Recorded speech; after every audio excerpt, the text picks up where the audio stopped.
Intéressant sur l'Algérie, qui nous a dit que si De Gaulle avait accepté le cessez-le-feu en Algérie en 1962, il avait été obligé de le faire. Tu peux nous donner des renseignements à ce sujet? Comment les Américains étaient arrivés à l'obliger? Comment il a fait pression sur De Gaulle?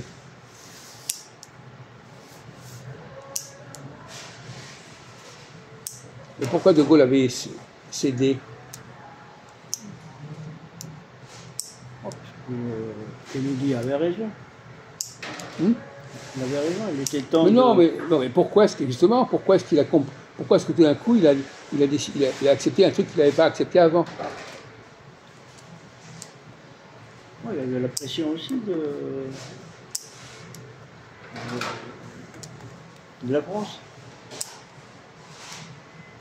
Il y avait la pression intérieure. Il voulait aussi arrêter la guerre? Oui, il y avait pression. Ah bon, d'accord.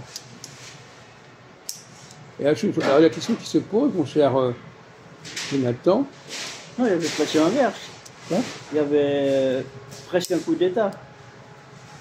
Non, c'est après qu'il l'avait accepté.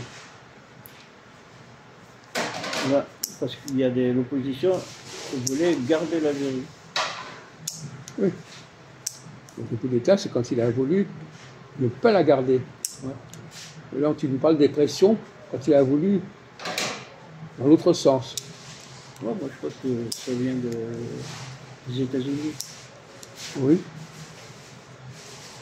Qui est-ce qui était au pouvoir aux États-Unis à l'époque? Kennedy. Ah oui. C'est vrai, bravo.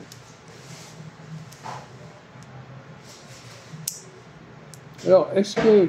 On va prendre un exemple, Maréchal Pétain. Pourquoi est-ce qu'il a signé l'armistice à Paris?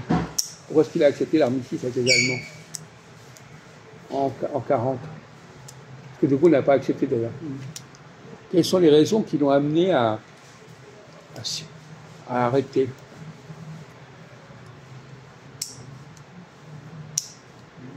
Pourquoi est-ce qu'à un moment donné, un chef d'État dit j'arrête, je ne continue pas? Il a perdu la guerre. Quoi? Il a perdu la guerre. Non. Il n'a pas envie de continuer la guerre, c'est pas pareil. C'est une erreur de raisonnement, ça. Ça veut dire quand on dit j'ai perdu, c'est qu'on n'y croit plus. Ça ne veut pas dire que la réalité est comme ça. La personne ne veut plus y croire, ne peut plus y croire. Pour des raisons. Et d'autres personnes veulent y croire. Donc c'est pas aussi simple que ça. C'est subjectif.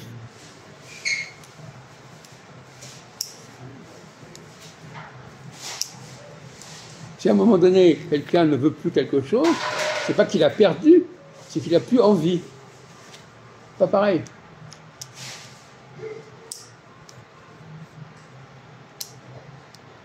Il n'a plus envie de continuer comme ça. Il n'a plus envie de se battre. Quand tu expliques tout, ah, il a perdu. Non, il y a quelque chose qu'il a plus l'énergie pour ça. Pas pareil. Napoléon, par exemple. Pourquoi est-ce que Napoléon, le grand Napoléon, pourquoi est-ce qu'il a quitté le pouvoir en 1815?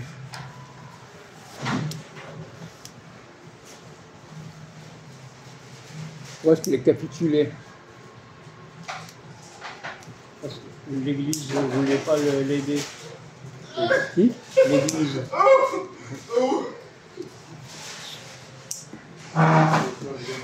Tu es au courant de beaucoup de choses, mon vieux. Hein? Oui.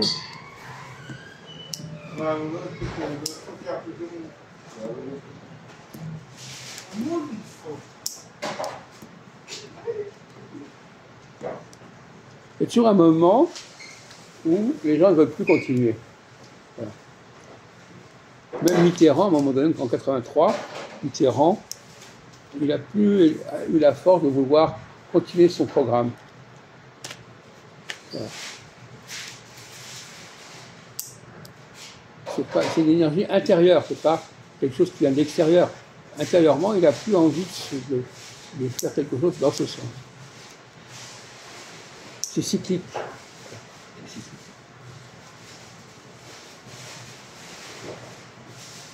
Par exemple, Suez.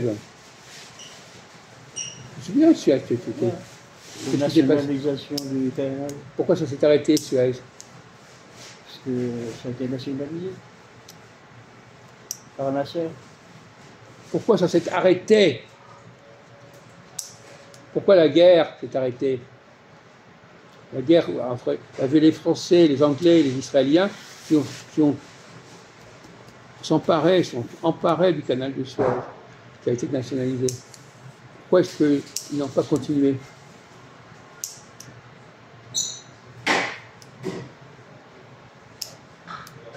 Ils ont eu un problème, ils ont eu des problèmes. Donc la Russie. Oui, par exemple.